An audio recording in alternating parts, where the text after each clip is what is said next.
নমস্কার বন্ধুরা, মোনায়ন টিভি চ্যানেলে আপনাদের সকলকে জানাই স্বাগত।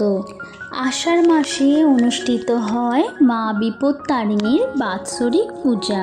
আষাঢ় মাসের রথযাত্রা থেকে উল্টো রথের মধ্যে যে শনি এবং মঙ্গলবার পড়ে, সেই শনি এবং মঙ্গলবারের মধ্যেই পড়ে মা বিপত্তারিণীর পূজা।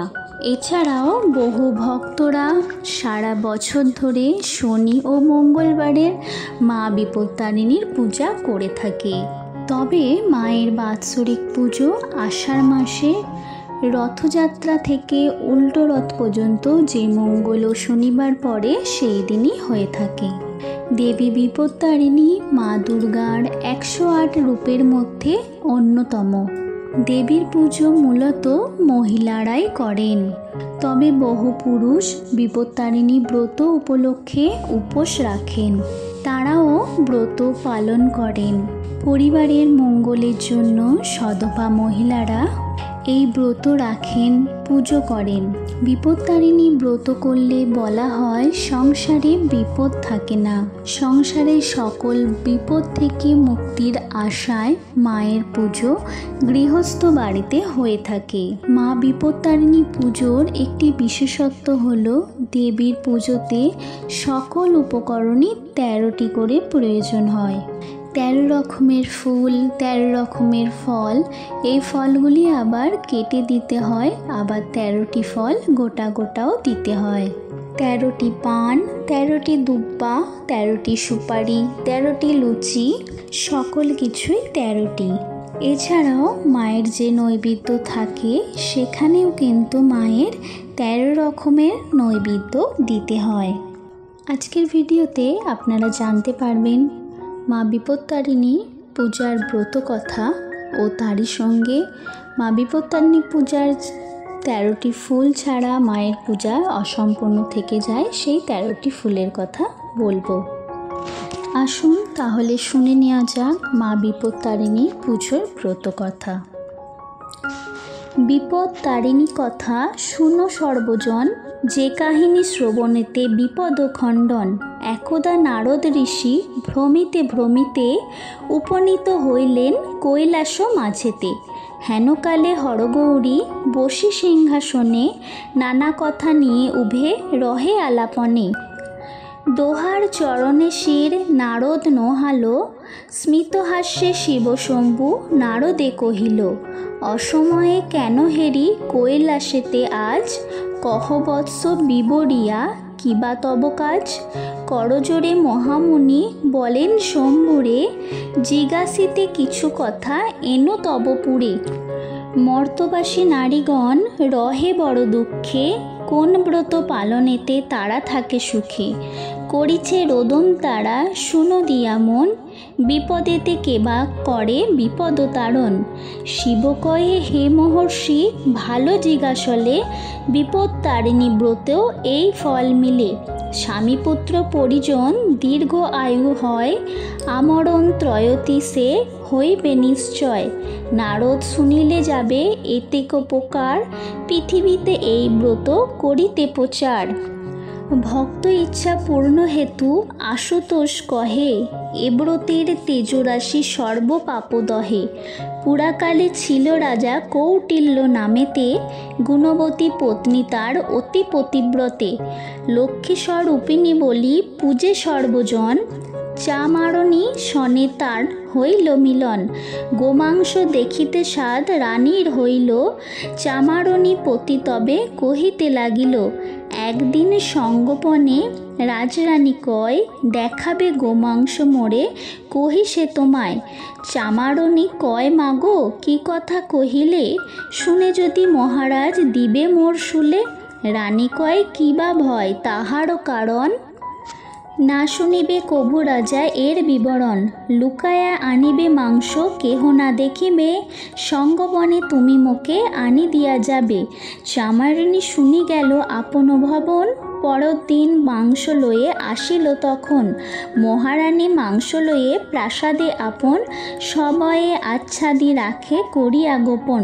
দৈবক্রমে ভৃত্য মুখে রাজকন্যে গেল, কুপিত হইয়া রাজা মহলেতে এলো। রক্তচক্ষে মাংস কথা রানীরে জিজ্ঞাসে, সত্য করে তুমি কহ আমারও সকাশে। সত্য ছাড়ি মিথ্যা যদি আমারে কহিবে, যমঘরে পাঠাইব নিশ্চয় জানাবে। ধর্মকর্মে হও মোর তুমি চিরসাথী, তোমার কুকর্ম এই হলো পরিণতি। প্রাণ বিনিময়ে মিথ্যার লো না আশ্রয়, ধর্মপানে চাহি বলো সত্য সমুদয়।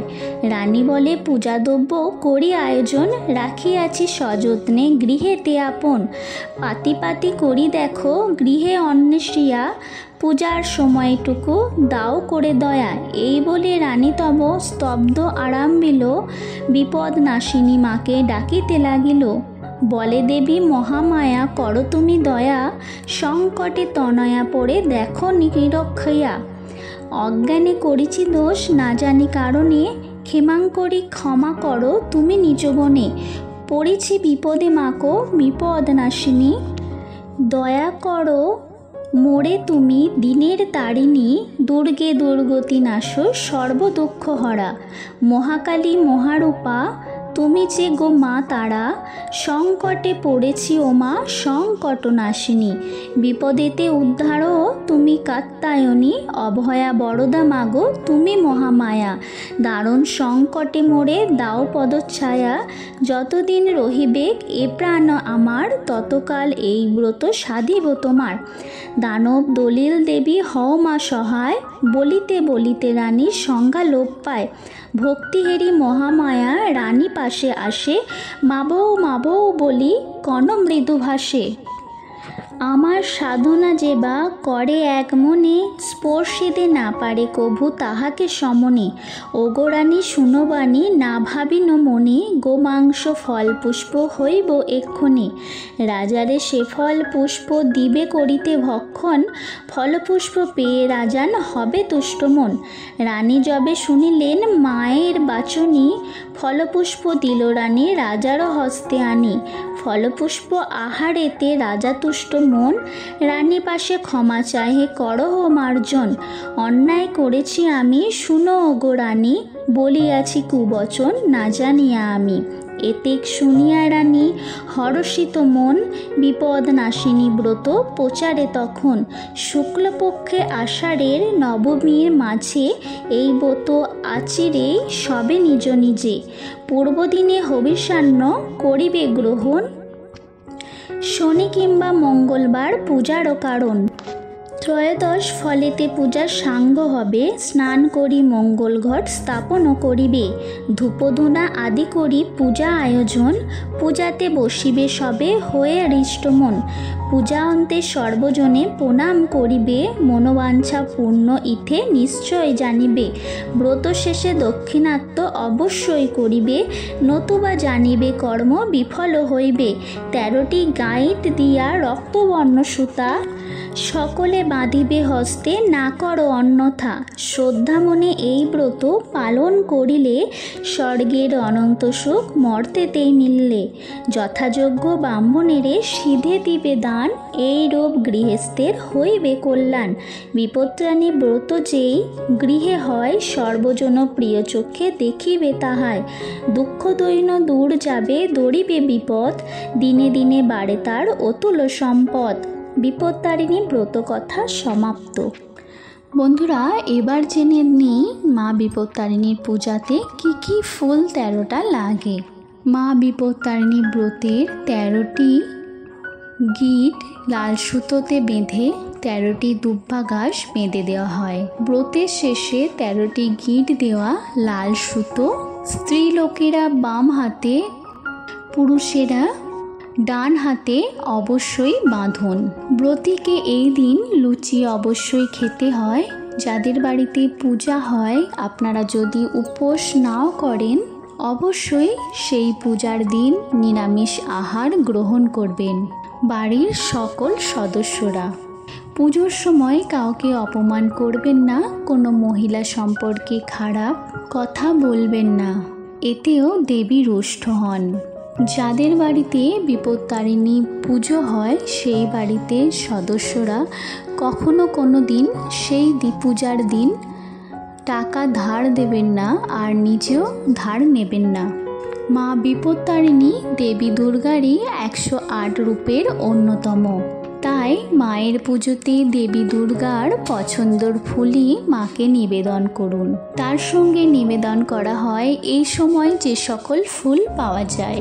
যেমন মা বিপত্তারিণী পূজাতে প্রধান এবং প্রথম ফুল হলো জবা ফুলের কথা। রক্ত জবা এছাড়াও অন্যান্য যে সকল রঙের জবা ফুল রয়েছে তা মায়ের পুজোয় অবশ্যই দেবেন। আমাদের সনাতন হিন্দু ধর্মে যে কোনো পূজা অনুষ্ঠানে দেবী ও দেবতাদের যে প্রধান ফুল হিসেবে যা দেওয়া হয় তা হলো পদ্ম ফুল। মা বিপত্তারিণী পূজাতেও এই ফুল অবশ্যই দেবেন। এছাড়াও নীল অপরাজিতা ফুল মা বিপত্তারিণীর পছন্দের ফুল। গাঁদা ফুল সকল হিন্দু ধর্মের পূজাতেই ব্যবহার করা হয়। কাঠমালতী ফুল, করবী ফুল, ধুতুরা ফুল, দোপাটি ফুল, আকন্দ ফুল, পলাশ ফুল, জুঁই ফুল, কৃষ্ণকমল ফুল, এই ফুলকে প্যাশন ফ্লাওয়ার বলে। এই ফুলটিও মায়ের পূজাতে ব্যবহৃত করা হয়। নবরাত্রির সময় কৃষ্ণকমল ফুল মাকে কিন্তু নিবেদন করা হয়। কাঠগোলাপ ফুল, নয়নতারা ফুল এই সময় প্রচুর পরিমাণে পাওয়া যায়। বন্ধুরা, আমি এর মধ্যে যে সকল ফুলের কথা বললাম সে সকল ফুল যদি সম্ভব হয় অবশ্যই দেবেন। এছাড়াও মা দুর্গার যদি পছন্দের কোনো ফুল আপনারা পেয়ে থাকেন তাও মায়ের কাছে নিবেদন করবেন। বন্ধুরা, এই সময় যে সকল ফলগুলি পাওয়া যায় সেই ফলগুলো আপনারা মায়ের কাছে নিবেদন করবেন। যেমন আম, জাম, লিচু, কাঁঠাল, পেয়ারা, কলা, ডালিম, লেবু, পাকা পেঁপে, জামরুল, মুসম্বি এগুলো তো পাওয়া যায়। আপনারা দিতে পারেন বাতাবি লেবু, আঙুর, শসা, খেজুর ইত্যাদি ফল। বন্ধুরা, আজকের ভিডিও এখানেই শেষ করছি। ভিডিওটি যদি ভালো লেগে থাকে একটি লাইক করবেন। পরবর্তী বিষয়ে নতুন একটি বিষয় নিয়ে আপনাদের সঙ্গে আবার কথা হবে। ততক্ষণের জন্য আপনারা সকলে ভালো থাকুন, সুস্থ থাকুন। আর পুরো ভিডিওটি দেখার জন্য আপনাদের জানাই অসংখ্য ধন্যবাদ।